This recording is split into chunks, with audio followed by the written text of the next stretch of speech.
देखिएगा, तो रूल 1 हमने क्या लिखा है, गुड्स परचेज्ड और received in godown.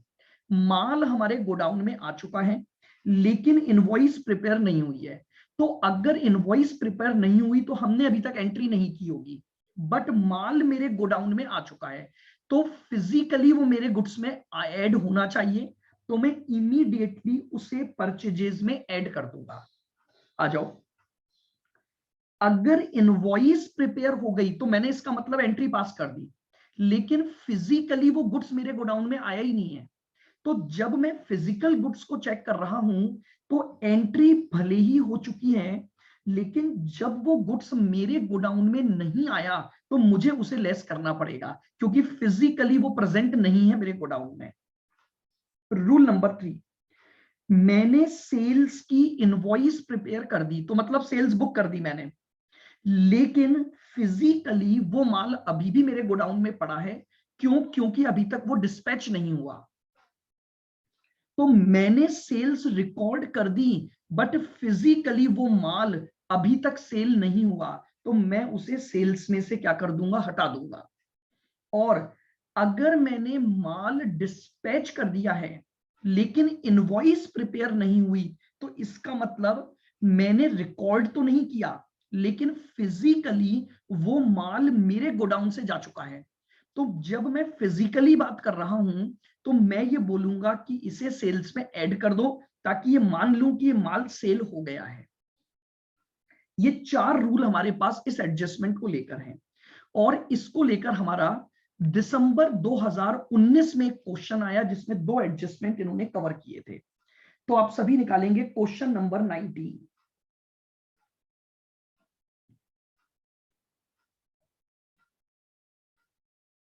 Question number 19,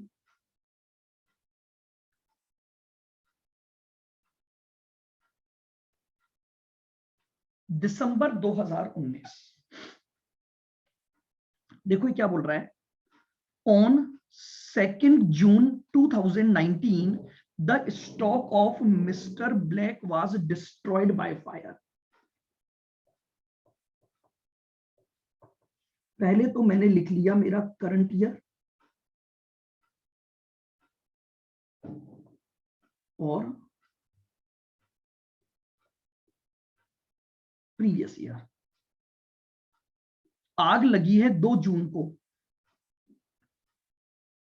आइए स्टॉक की इंफॉर्मेशन देखते हैं। स्टॉक 1 अप्रैल से 31 मार्च। तो बताइए, अगर आग 2 जून 19 को लगी तो करंट ईयर चालू हुआ होगा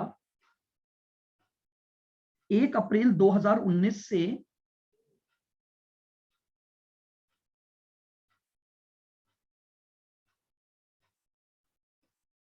2 जून 2019 और आपका प्रीवियस ईयर होगा 1 अप्रैल 18 से 31 मार्च 2019।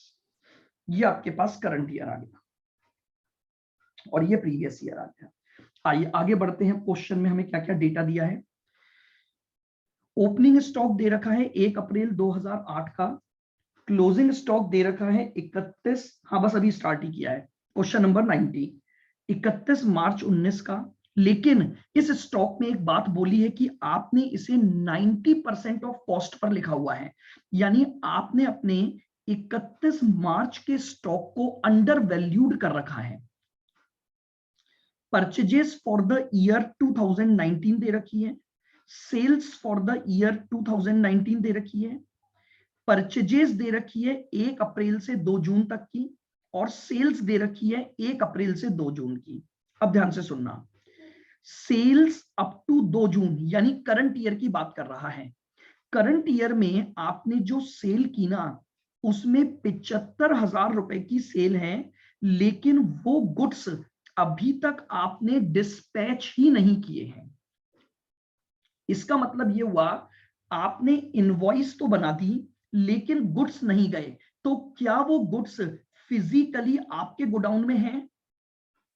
हाँ सर। हैं। तो मुझे सेल्स को कम करना पड़ेगा क्योंकि सेल्स होने का मतलब है कि गुड्स बाहर चला गया, लेकिन अभी वो गुड्स डिस्पैच नहीं हुआ तो अभी मेरे गोडाउन में ही है। आगे बढ़ो। 2 जून तक की एक परचेजेज है मशीनरी की 15,000 रुपए। हमने मशीनरी की परचेजेस को परचेज माना हुआ है। बताइए क्या ये सही है? नहीं सर, मशीनरी में एरर दे रखी है आपको। आगे चलते हैं। Purchase up to 2 June 19 does not include 30,000 purchase receive from the supplier as invoice not received. Purchase का भी एक पॉइंट दे दिया। हमने गुड्स खरीदा और गुड्स गोडाउन में आ गया है, लेकिन चूंकि अभी तक इनवॉइस नहीं बनी तो हमने उसको रिकॉर्ड नहीं किया। तो अब हमारा गुड्स तो फिजिकली बढ़ गया है, हम इसे ऐड कर देंगे। आ जाओ। The goods have remained in the godown at the time of fire. Insurance policy 120 है, subject to average clause. Ascertain the amount of claim for the loss of stock. सबसे पहले मुझे बताइए क्या प्रीवियस ईयर की जीपी रेट गिवन है क्या आपको? नो सर, ट्रेडिंग अकाउंट बनाना। तो आइए, सबसे पहली स्टेप है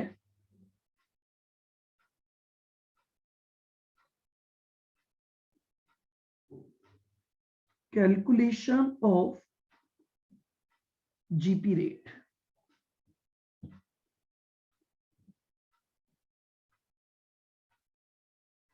ऑफ लास्ट ईयर।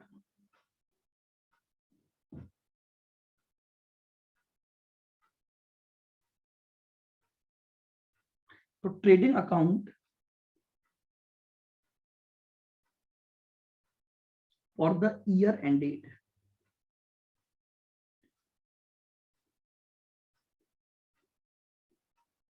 31 मार्च 19।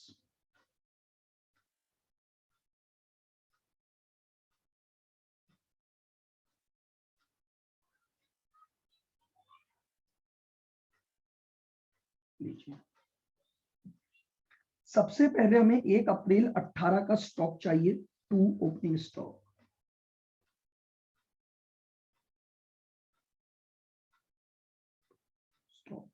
हमें ओपनिंग स्टॉक दे रखा है 1,35,000। ये हमारे पास हमारा ओपनिंग स्टॉक आ गया। उसके बाद आपको क्लोजिंग स्टॉक दे रखा है, वो बाद में लिख लेंगे, पहले परचेजेस।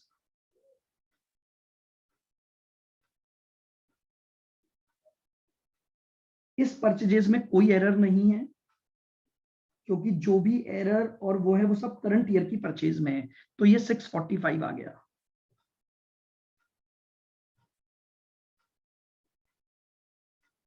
बाय सेल्स, आपको प्रीवियस ईयर की सेल्स दे रखी है 9 लाख, और by closing stock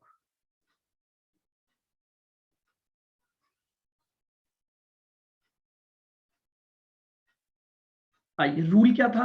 stock should be recorded at cost, और हमने कॉस्ट के 90% पर लिखा हुआ है। यानी ये जो 162 है, अगर ये 90% है तो इसकी कॉस्ट को हम निकाल लेंगे।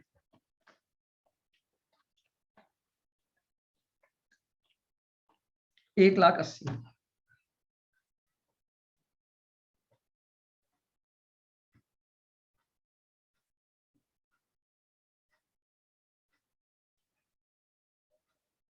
टू ग्रॉस प्रॉफिट 10,80,000 में से माइनस कर दो 135 और माइनस कर दो 645, तो 3 लाख का आपका क्या आ गया? ग्रॉस प्रॉफिट आ जाएगा।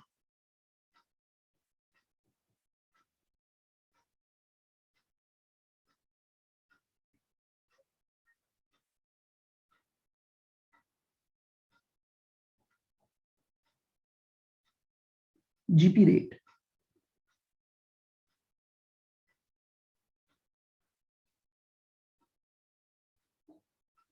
3 लाख का GP divided by 9 lakh into 100, 33.33%।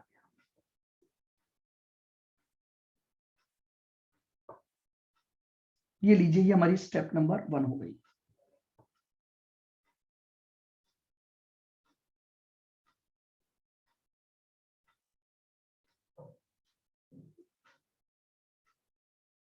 Memorandum trading,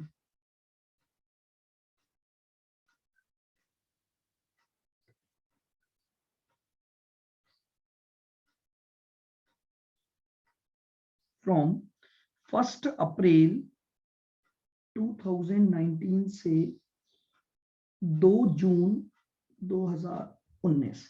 अब हम इस पीरियड का क्या बना लेंगे, अपना मेमोरेंडम ट्रेडिंग अकाउंट बना देंगे।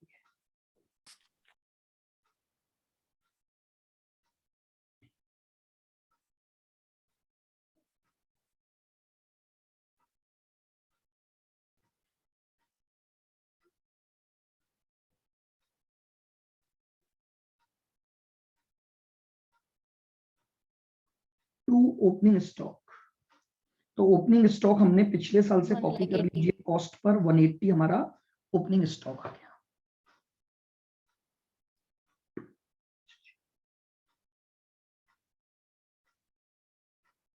टू परचेजेस, इनर कॉलम में लिख लीजिए परचेजेस दे रखी है 2,25,000।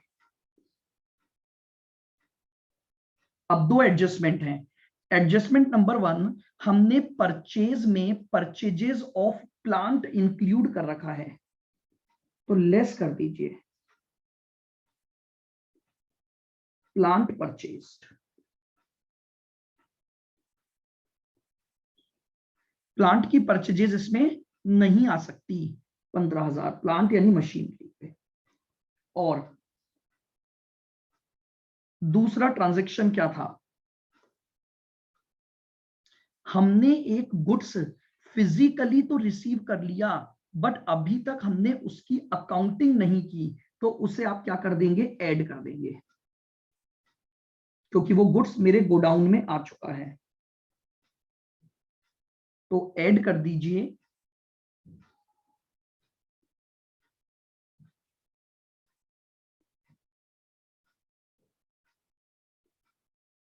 गुड्स रिसीव्ड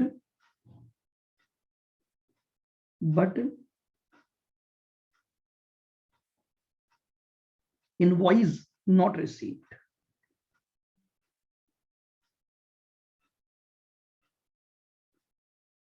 कितने का गुड्स था ये आपका, 30,000 का।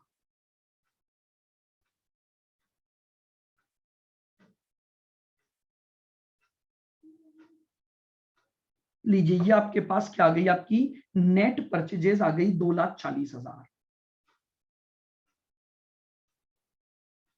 2,40,000 की हमारी नेट परचेजेस आ गई।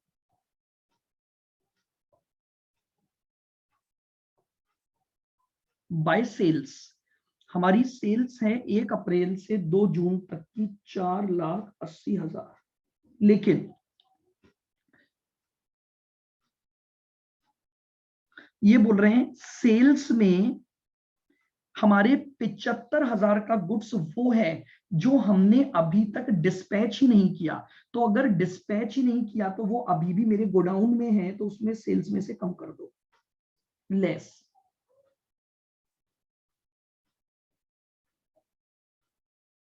Goods not dispatched, sir add ही तो हो गई है। ऐड क्यों होगा, ऑलरेडी सेल्स में इंक्लूड है ना। अच्छा इनवॉइस बन चुकी है तो सेल्स में तो ऑलरेडी इंक्लूड है, बट मैंने अभी तक गुड्स डिस्पैच नहीं किया है। हाँ, तो तो इसका क्लोजिंग मतलब स्टॉक बिल्कुल वो मेरे क्लोजिंग स्टॉक में जुड़ना चाहिए, तो यहां से हटाना पड़ेगा।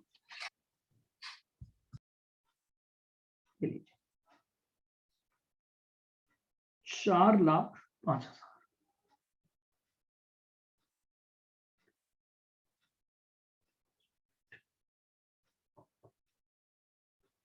अब जो करंट ईयर की मेरी सेल्स है उस पर हम क्या निकाल लेंगे, अपना प्रॉफिट निकाल लेंगे। तो 1,35,000 मेरे पास ग्रॉस प्रॉफिट आ गया। 4,05,000 पर 33.33 यानी 1/3, तो 1,35,000 वैल्यू आ गई।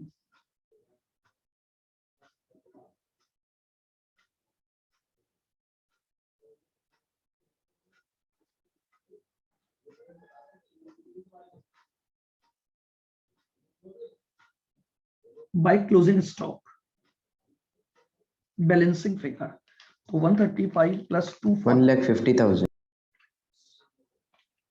1,50,000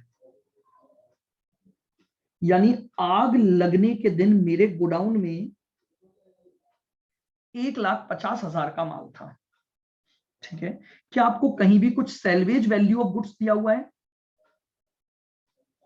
नहीं। इसका मतलब ये पूरा का पूरा लॉस ऑफ स्टॉक हो गया।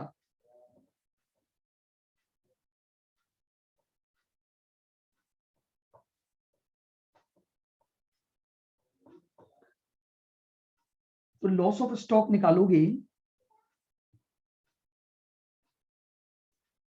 वैल्यू ऑफ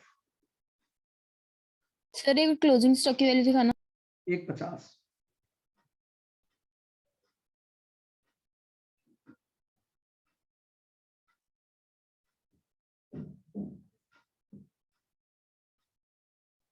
एक 50।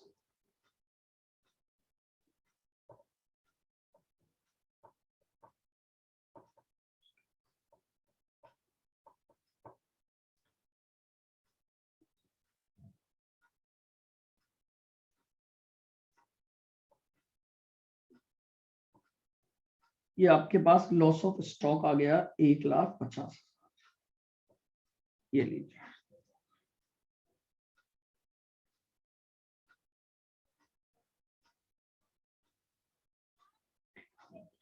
बताइए, क्या पॉलिसी का amount stock as on date of fire से कम है या बराबर है या ज्यादा है? सर पॉलिसी अमाउंट अपना सर कम है। कम है, तो इसका मतलब एवरेज क्लॉज लग जाएगा। क्लॉज लगे। तो लीजिए, क्लेम अमाउंट में डायरेक्ट निकाल दूं। समझ में आ गया सबको एवरेज क्लॉज क्यों लगा? क्योंकि पॉलिसी का अमाउंट तो है 1,20 और आग लगने के दिन आपके गोडाउन में माल पड़ा था 1,50। तो मैंने आपको बताया कि अगर पॉलिसी का अमाउंट स्टॉक की वैल्यू से कम है तो इसका मतलब एवरेज क्लॉज लग जाएगा। अब एवरेज क्लॉज लगेगा तो बताओ फॉर्मूला क्या था आपका? Sir policy amount upon loss of stock amount divided by value of stock as on date of into loss of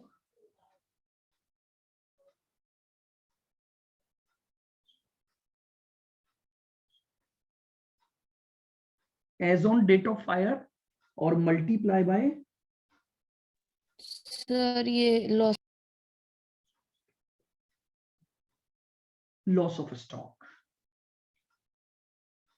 solve कर दीजिए। तो पॉलिसी का अमाउंट है 1,20 डिवाइडेड बाय मेरे गोडाउन में माल था 1,50 का इनटू मेरा लॉस भी 1,50 के ऊपर। तो यानी इंश्योरेंस कंपनी मुझे 1,20,000 रुपए देगी। ये मेरा क्लेम अमाउंट आ गया। Due to the application of average clause मेरा नुकसान तो हुआ है 1,50 का, लेकिन इंश्योरेंस कंपनी जो है वो मुझे 1,20,000 रुपए देगी। बोलिए, क्लियर है बिल्कुल?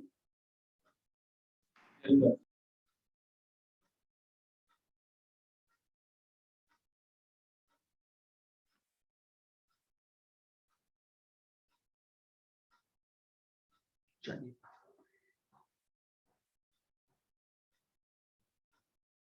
चलिए आगे बढ़ता हूं और एडजस्टमेंट नंबर 6 पर आता हूं मैं अब आपके साथ। 6 और 7 दो बातें मुझे और करनी है आपके साथ।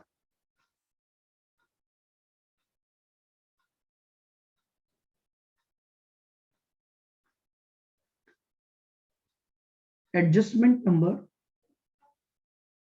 6,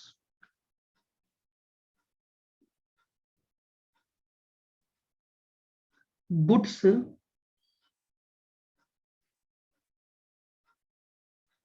सोल्ड ऑन अप्रूवल बेसिस।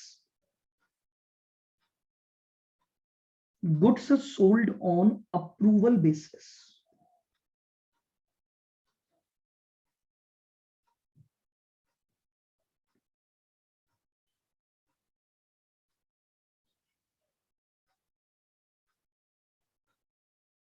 आइएगा, पहले जरा इसका ट्रीटमेंट समझते हैं फिर इसको लिख लेंगे। देखो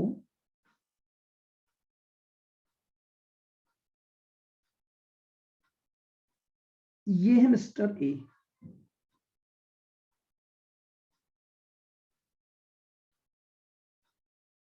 और ये है कस्टमर।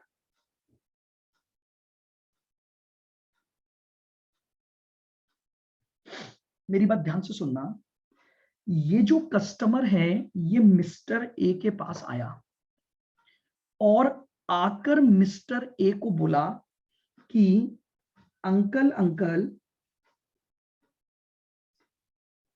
मम्मी ने कुछ कपड़े मंगवाए हैं। ये रेडीमेड गारमेंट का बिजनेस करता है, गारमेंट शॉप है।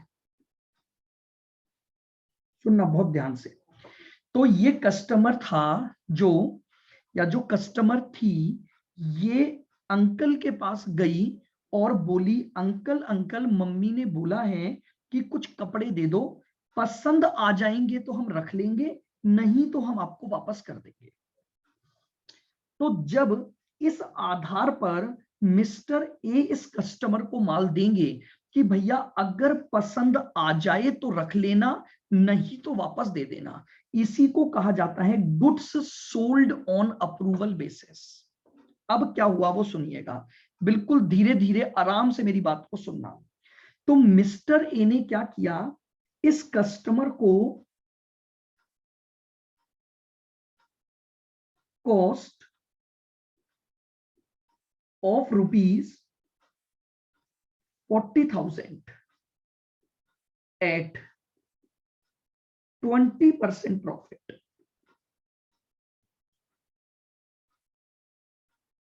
Sold on approval. यानी मिस्टर ए ने कस्टमर को, यानी ये जो प्यारी सी बच्ची आई थी, इसे सलवार सूट दे दिए और बोला कि बेटा इनकी जो प्राइस है वो 50,000 नहीं सॉरी 40,000 में 20% जोड़ो, 48,000। ये 48,000 क्या है, इनकी सेल प्राइस है।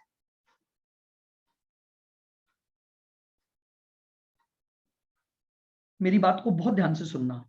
मिस्टर ए ने जैसे ही इस कस्टमर को माल दिया तो अप्रूवल बेसिस पर है, but as per the accounting mister A immediately sales को रिकॉर्ड कर देता है।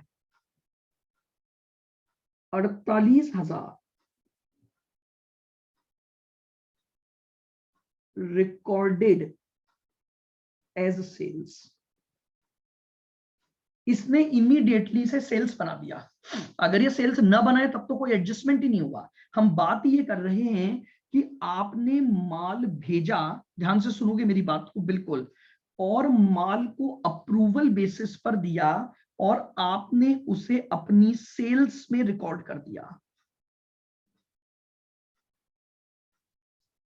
यहां तक की बात समझ आ गई? अब क्या हुआ वो सुनना।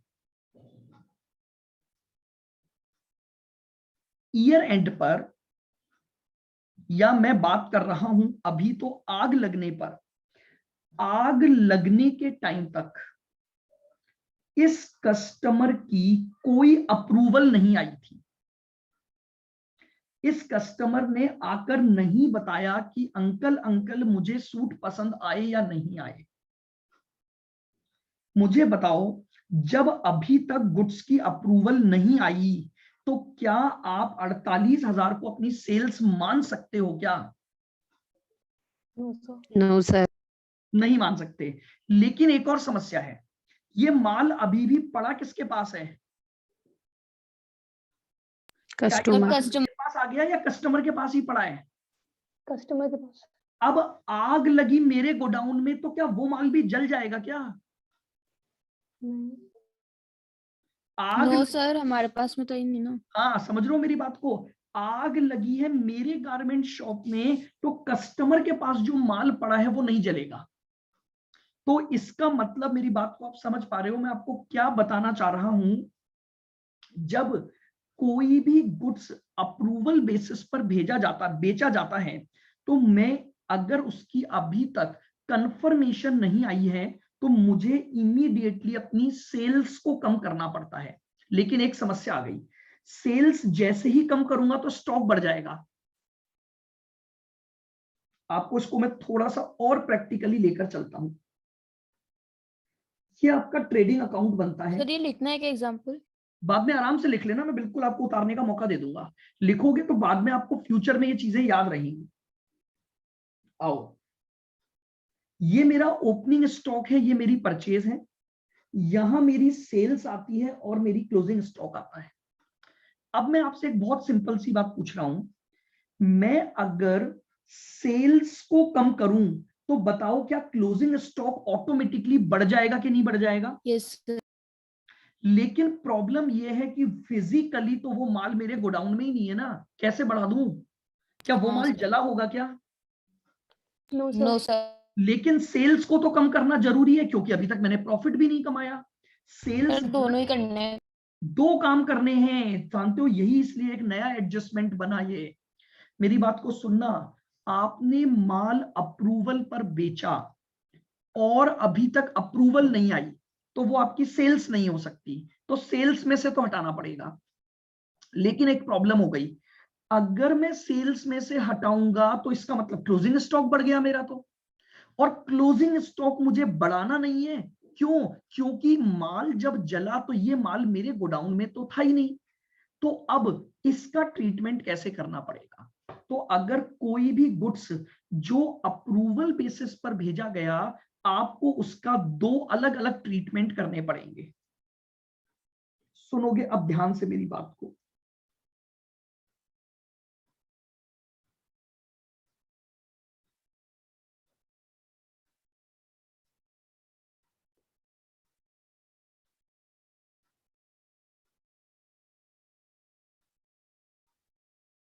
Rule number one, rule number one, क्या करूंगा? सर सेल्स में से deduct. Sale value should be reduced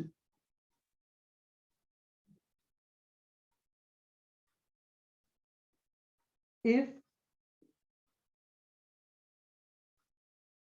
approval not received। क्या ये पॉइंट सबको क्लियर है? एक बात पर चलो। एक बहुत सिंपल सी बात है, मैंने जब माल को अप्रूवल बेसिस पर भेजा दिया तो मैंने सेल्स बुक कर दी, लेकिन वो मेरी सेल तो है ही नहीं, तो मैं सेल्स रिकॉर्ड नहीं कर सकता।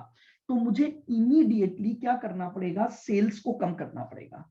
लेकिन एक समस्या हो गई, मैंने जैसे ही सेल्स कम की तो मेरा क्लोजिंग स्टॉक बढ़ गया। क्योंकि अगर मैं एक भी आइटम पर, जानते हो, ये ओपनिंग है, ये परचेज है, ये सेल है, अगर आप किसी भी एक आइटम पर इंपैक्ट डालते हो तो बैलेंसिंग फिगर जो आप स्टॉक निकाल रहे हो वो ऑटोमेटिकली एडजस्ट हो जाता है।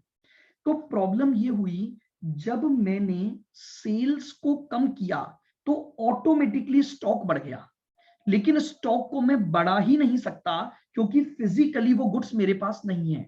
तो इमीडिएटली एक और रूल बनाया गया, रूल 2। बोले आप क्या करो,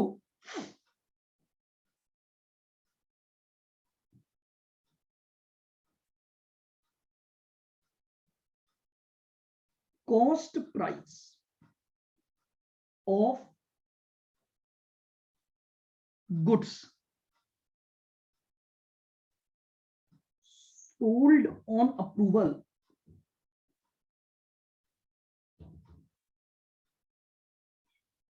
will be credited to trading account separately।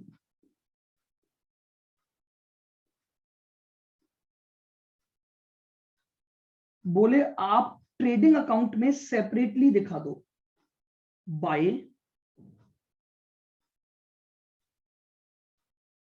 Goods sold on approval. एक नई एंट्री इजाद कर दो। आपको ये पता है सेल्स कम करूंगा, फिर मेरी लाइन को सुनना, सेल्स कम करूंगा तो क्लोजिंग स्टॉक बढ़ जाएगा, लेकिन इसको बढ़ाना नहीं है, तो यहां एक एंट्री डाल दो। ये लो, अब मेरा क्लोजिंग स्टॉक सही हो गया। यहां एक नई एंट्री डाल दो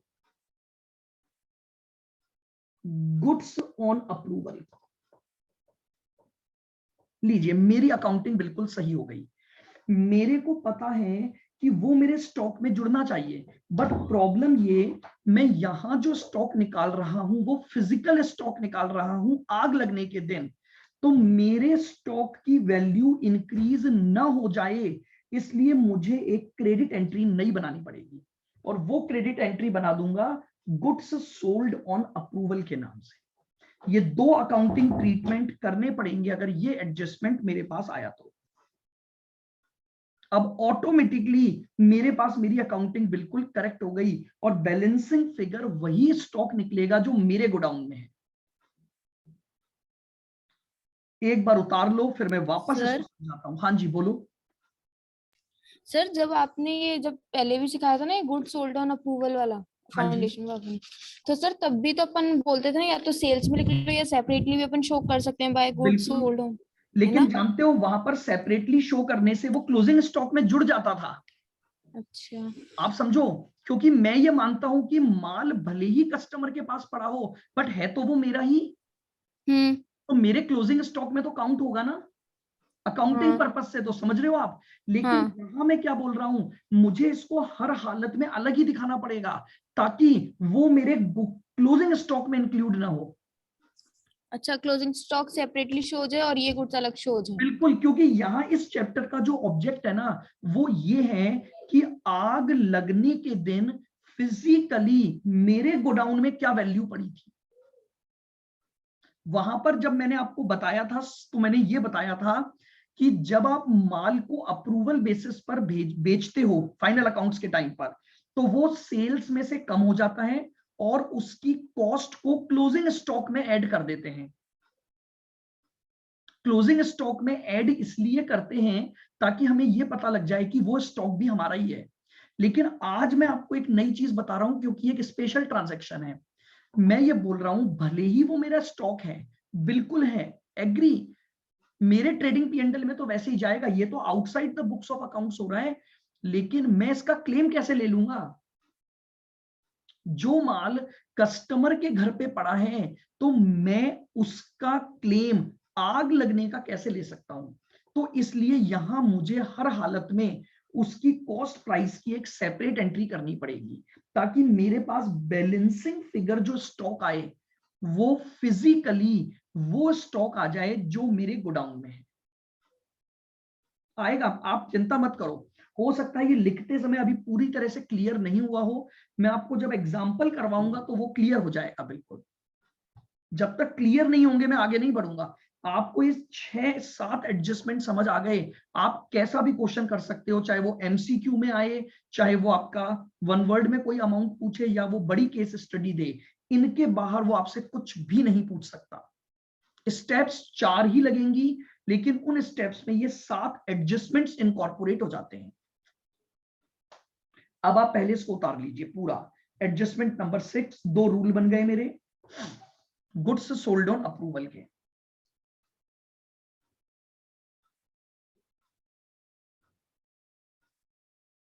सर ये तो मेमोरेंडम में होगा ना? कोई जरूरी नहीं है, डिपेंड करेगा ना किस ईयर का है ये। अच्छा। ये सारे एडजस्टमेंट ट्रेडिंग में भी हो सकते हैं और मेमोरेंडम में भी हो सकते हैं। डिपेंड क्वेश्चन ने क्या ट्रांजैक्शन दिया है आपको। ट्रांजैक्शन जिस पीरियड का होगा, एडजस्टमेंट उसी में होगा। फिर वो ट्रेडिंग में भी हो सकता है और वो मेमोरेंडम ट्रेडिंग में भी हो सकता है आपका।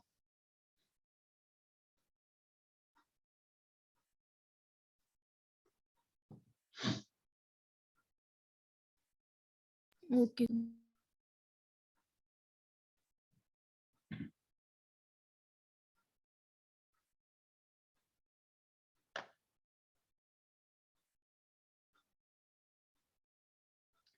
आराम से इसको उतार लो, मैं देखता हूँ इसका कोई क्वेश्चन है क्या।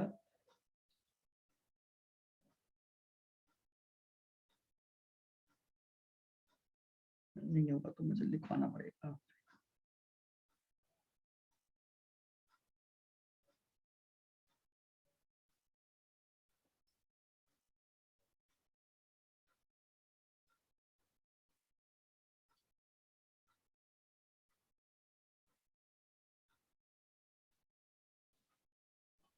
और सर ये 40,000 का ही लिखा जाएगा ना यहाँ पे तो, कहाँ पर?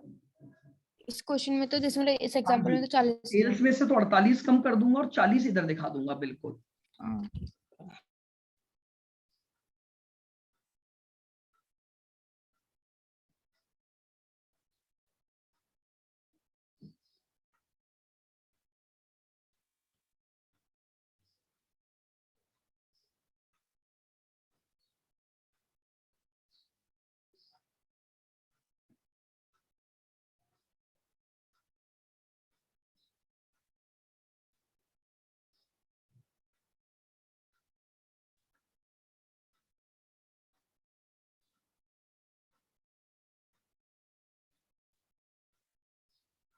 बताइए, लिख लिया सबने? Yes sir. Yes sir. चलिए चलें आगे, तो देखिएगा।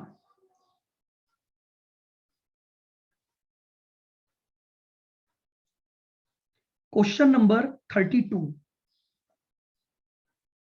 इस बात को समझने के लिए मैंने क्वेश्चन डाला हुआ है, क्वेश्चन नंबर 32।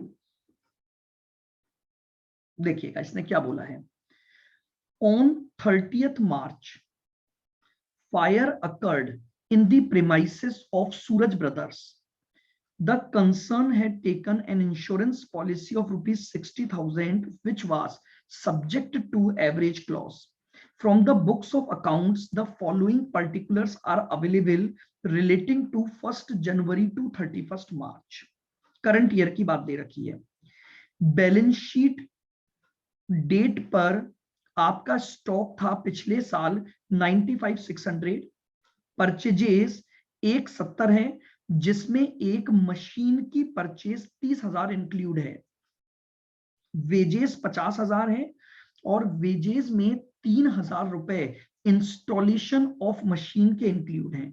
सेल्स, इसमें 49,500 की सेल्स अप्रूवल बेसिस की है। टोटल सेल्स दे रखी है 275, लेकिन वो बोल रहा है इस 49,500 में से 2/3 गुड्स की अभी तक अप्रूवल नहीं आई है, यानी 1/3 तो अप्रूव हो चुका है, तो मुझे उसका कोई ट्रीटमेंट नहीं करना। इसको अभी हम सेपरेटली डिस्कस करेंगे। पहले, no approval has been received in respect of 2/3 of the goods sold on approval. GP rate उसने आपको कैलकुलेट करके दी हुई है 20%। सेल्वेज वैल्यू ऑफ स्टॉक 12,300 है, आपको क्लेम निकालना है। आओ पहले मैं आपको अप्रूवल वाले पॉइंट की एक वर्किंग बनवा देता हूं, फिर आगे का क्वेश्चन तो बिल्कुल सिमिलर है अपना। सर इसमें ये 30 मतलब साल के बीच में लगी है? तो हर बार बीच में ही लग रही है अपनी तो। नहीं सर जैसे कैलेंडर ईयर ही फॉलो हो रहा है ना इस क्वेश्चन में, हाँ जी बिल्कुल। तो फिर नेक्स्ट ईयर की इंफॉर्मेशन गिवन नहीं है। तो जीपी रेट दे दी ना, तो प्रीवियस ईयर क्यों चाहिए आपको? ठीक है सर। क्या हो गया बताओ नहीं भाई? सर प्रीवियस ईयर की इंफॉर्मेशन तो इसीलिए चाहिए होती है ना कि जीपी रेट निकालते हो। हाँ सर फर्स्ट है, फिर हो जाए। तो उसने सीधे 5th पॉइंट में आपको जीपी रेट दे दी। ठीक है सर। आइए, गुड्स सोल्ड ऑन अप्रूवल। ठीक है, ये मेरा बनाया हुआ क्वेश्चन है, इसमें आपके पास ये न तो आपके स्कैनर ना आपके एग्जाम का है। ठीक है, आ जाओ। तो अप्रूवल पर हमने माल बेचा था टोटल 49,500 का। इसके दो हिस्से कर दो।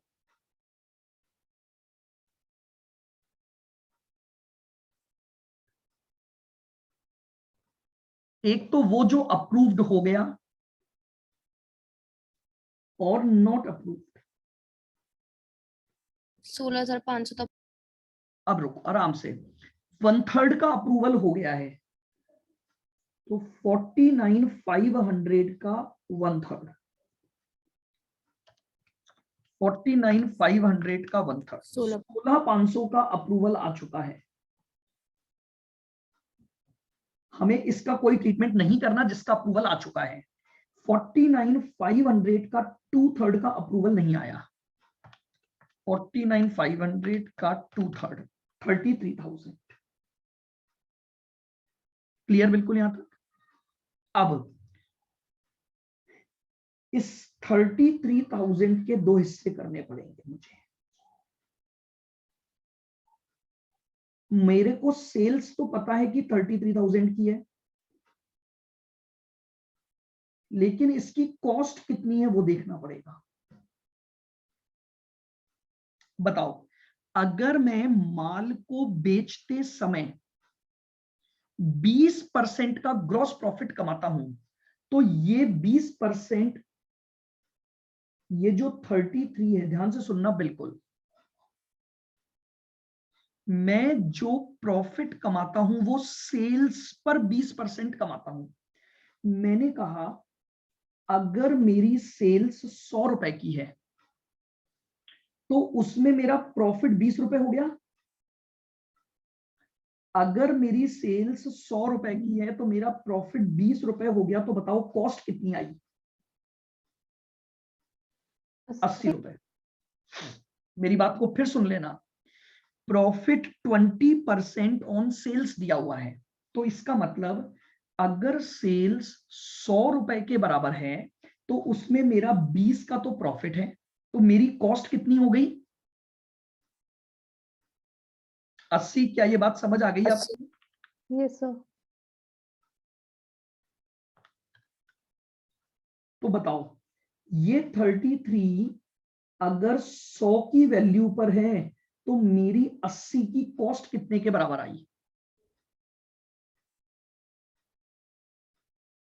या मैं डायरेक्ट भी बोल सकता हूं, 33 में इंटू 20%, मेरा प्रॉफिट जुड़ा हुआ है 6600 का, तो 26,400 मेरे उस माल की कॉस्ट है। पहले तो ये बताओ, ये समझ आ गया क्या? वापस से धीरे धीरे आराम से चलो। मैं ये बोल रहा हूं 33 की सेल्स का अप्रूवल नहीं आया है, तो सेल्स तो 33 है बट कॉस्ट भी तो चाहिए मुझे, क्योंकि मैंने आपको दो रूल लिखवाए। रूल 1 सेल्स से रिलेटेड है और रूल 2 कॉस्ट से रिलेटेड है। तो मैंने उसकी कॉस्ट प्राइस निकाल ली। कॉस्ट प्राइस कैसे निकाली? सेल्स में से प्रॉफिट हटा दो तो कॉस्ट आ जाएगी। या डायरेक्ट ये मान लो कि ये 33 अगर 100% वैल्यू है तो उसमें 80% आपकी कॉस्ट है और 20% आपका प्रॉफिट है। आ जाइए, स्टेप 1, जीपी रेट मुझे दी हुई है 20%।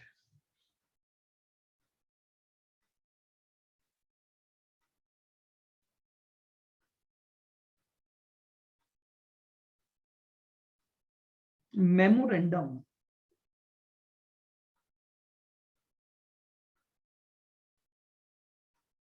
Trading account.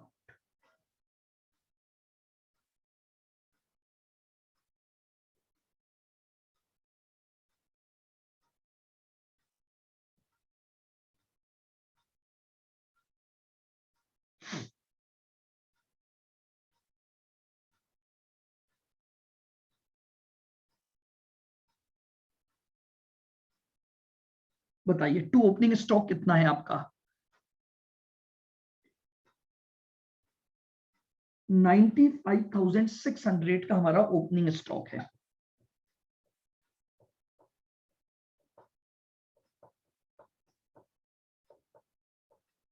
टू परचेजेस बताइए। 170, इसमें से हटा देंगे purchase of machine.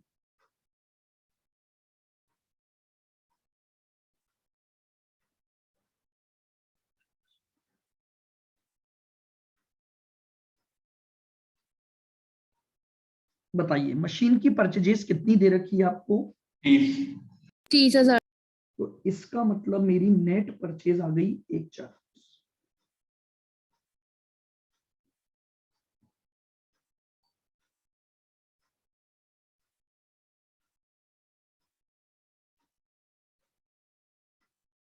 Wages, wages मुझे दे रखी है 50,000, माइनस कर देंगे इंस्टॉलेशन ऑफ मशीन,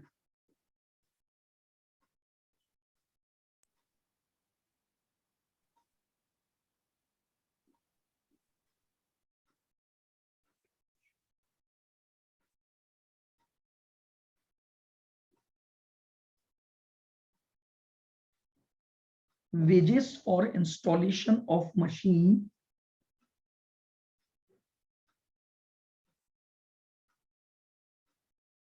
ये आ गया,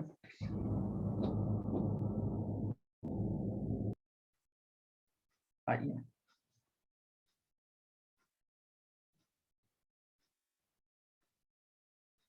बाय सेल्स, हमारी टोटल सेल्स दे रखी है 2,75,000,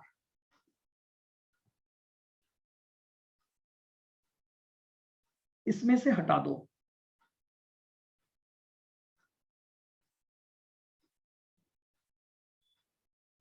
goods sold on approval not yet approved, जो अप्रूव्ड हो गया वो कैंसिल नहीं होगा, क्योंकि जो अप्रूव्ड ही हो गया वो तो सेल बुक होनी चाहिए थी और हो चुकी है।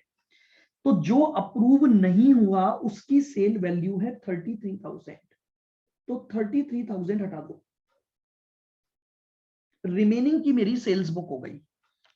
तो टोटल था 275, इसमें से माइनस कर दो 33, 242 आ गया।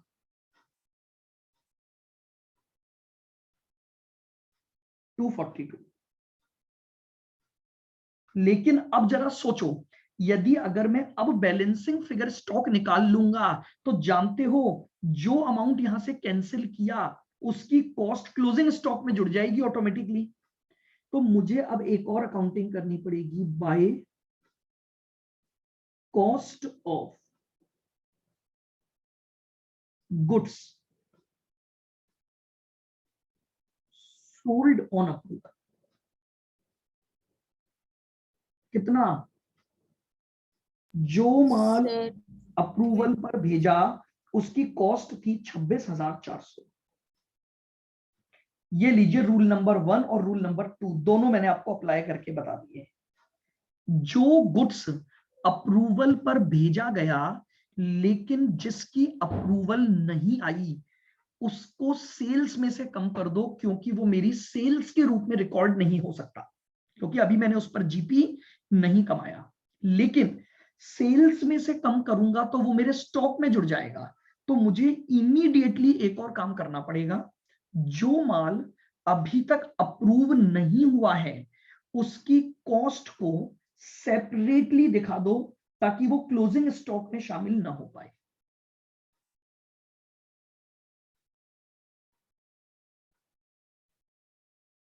सर थोड़ा सा स्क्रॉल अप करना। हाँ जी, एक मिनट रुको भैया। ये लीजिए, ये मैंने अब क्लोजिंग स्टॉक निकाल लेना है।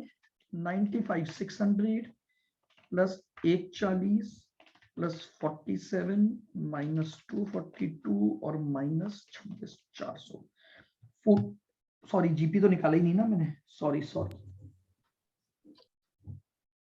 सर यहाँ पे तो जितना मतलब प्रॉफिट ऐड होके माइनस होता है हमेशा सेल में से। सेल जब लिखी होगी तो प्रॉफिट जोड़ के ही लिखी होगी। हाँ अच्छा, तो वो पूरी उस प्रॉफिट ऐड वाली माइनस होती है और जो अलग से दिखाता है अप्रूवल की वो कॉस्ट पे दिखाएंगे। कॉस्ट ही दिखाऊंगा, क्यों? क्योंकि प्रॉफिट तो मैं जब तक मैं कमा नहीं लूंगा रिकॉग्नाइज कर ही नहीं सकता बुक्स में। यस। जीपी निकाल लो। जीपी रेट कितनी थी अपनी? 20%। 20 नेट पे लगेगी ना? हाँ जी बिल्कुल, 242 का 20%, 48,400। 48,400 प्लस 47 प्लस 140 और प्लस 95,600, इसमें से माइनस कर दो 242 और माइनस कर दो 20,300 62,600। चेक कर लो एक बार। यही आ रहा है कि 62,600।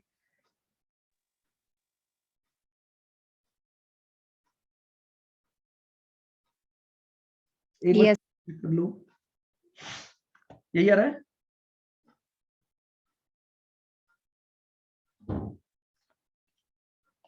$95,600 प्लस 140 प्लस 47 प्लस 40। हाँ सर यही आ रहा है। ये आ रहा है, ठीक है। ये लीजिए, मेरा closing stock as on the date of fire आ गया। क्या कुछ गुड्स मैंने बचाया क्या? सर हाँ जी बोलो। सर इसमें ना अपने जैसे ऊपर ये नॉट अप्रूवल में कॉस्ट के अंदर ना मल्टीप्लाई बाय 20% क्यों करा सर, मतलब कॉस्ट पे क्यों करा सर ये 26,400? तो ठीक है, वो एडजस्ट करने के लिए करा अपन ने क्लोजिंग स्टॉक के अंदर, हाँ बट सर ये मल्टीप्लाई बाय 20% जीपी की रेट, मतलब जो कॉस्ट निकाली अपन ने सेल्स माइनस प्रॉफिट करके, तो वो ऐसे ऐसे क्यों निकाली सर, मतलब नहीं, वो समझ कैसे नहीं निकाल आता लो, मुझे। आप सुनो मेरी बात। मैं तो ये बोल रहा हूं, ये 33,000 आपकी सेल प्राइस है, हाँ इसमें 20% प्रॉफिट जुड़ा हुआ है, तो 20% माइनस कर दो तो कॉस्ट आ जाएगी। सर एक सेकंड वॉइस कट गई, एक बार वापस बोलना। मैं 20% ये बोल रहा हूँ प्रॉफिट। 33,000 आपकी सेल वैल्यू है, ये क्लियर बिल्कुल। हाँ हाँ तो अगर ये सेल वैल्यू है तो क्या इसमें प्रॉफिट जुड़ा हुआ है क्या? हाँ जुड़ा हुआ होगा। कितना प्रॉफिट जुड़ा हुआ है इसमें? 20%। तो इसका मतलब कॉस्ट 80% हुई कि नहीं हुई इस माल की? हाँ हुई हुई सर तो हुई। बस मैंने कॉस्ट निकाल ली, हम्म ठीक है सर। क्योंकि मुझे अल्टीमेटली क्लोजिंग स्टॉक को तो कॉस्ट पे ही लेना होता है ना, हाँ कॉस्ट भी इसलिए। आएगा तो इसलिए ठीक है। चलिए आ जाए स्टेप नंबर 3, लॉस। क्या कोई सेल्वेज वैल्यू है क्या? देखो क्वेश्चन में। हाँ sir 12,300।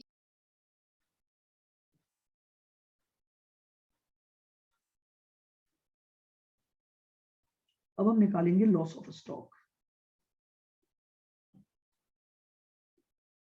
Value of stock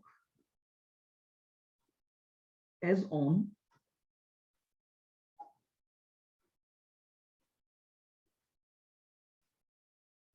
date of fire 62,600। इसमें से हमने कितना माल बचा लिया? 12,300। 12,000।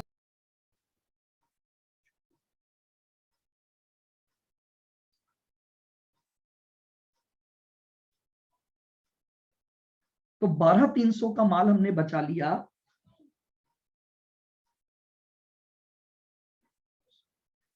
ये लॉस ऑफ स्टॉक आ गया 62,600 50,300।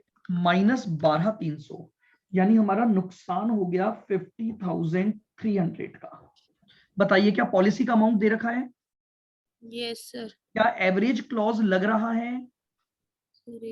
सर 60,000 है और अपना लॉस है पॉलिसी 2 60,000। सर। लॉस से नहीं, क्लोजिंग स्टॉक से चेक करना है। सर नहीं लगेगा, मतलब लगेगा। पॉलिसी अमाउंट कम हाँ है। वापस से सुनो, पॉलिसी अमाउंट है 60,000 और आग लगने के दिन मेरे गोडाउन में माल था 62,600 का। तो पॉलिसी अमाउंट मेरा कम है, तो अगर पॉलिसी अमाउंट कम है तो एवरेज क्लॉज एप्लीकेबल हो जाएगा। तो लिख दीजिए क्लेम अमाउंट।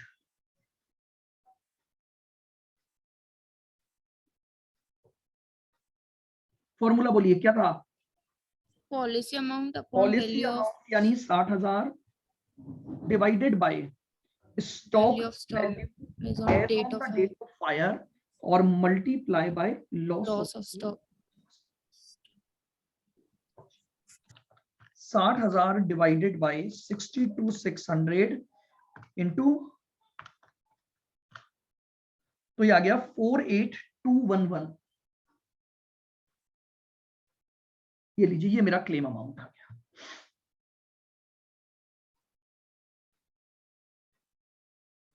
ये आपका था adjustment number 6, goods sold on approval basis. दो ही ट्रीटमेंट हैं। जो माल अप्रूवल के लिए भेजा और अप्रूवल नहीं आई है, उसकी सेल वैल्यू को सेल्स में से कम कर दो और उसकी कॉस्ट प्राइस को सेपरेटली ट्रेडिंग अकाउंट में शो कर दो, तो आपके पास ये ट्रीटमेंट हो जाएगा। ये आपका एडजस्टमेंट नंबर 6 था, goods sold on approval basis. Sir हाँ जी बोलिए। जो 1/3 अपन का जो अप्रूव हुआ है, जो प्रॉफिट पे बेचा है, वो सेल्स में ऑलरेडी इंक्लूडेड है। हाँ, सेल्स में तो पूरे इंक्लूड है ना 40, देखो बोला हुआ है उसने, सेल्स के आगे ब्रैकेट में इंक्लूडिंग टोटल वैल्यू मैंने 49,500 जोड़ रखी है उसमें। तो उसमें से जो अप्रूव हो गया उसका तो मुझे कोई ट्रीटमेंट करना ही नहीं है ना, मुझे ट्रीटमेंट केवल उस गुड्स का करना है जो अप्रूवल बेसिस पर बेचा भेजा और अभी तक अप्रूव नहीं हुआ। जल्दी से बता दीजिए मुझे, सबको क्लियर है बिल्कुल? Yes sir. 6 एडजस्टमेंट्स मैंने आपको करवा दिए हैं, लास्ट एडजस्टमेंट बचा है, उसके बाद आपका लॉस ऑफ स्टॉक पॉलिसी का टॉपिक कंप्लीट हो जाएगा।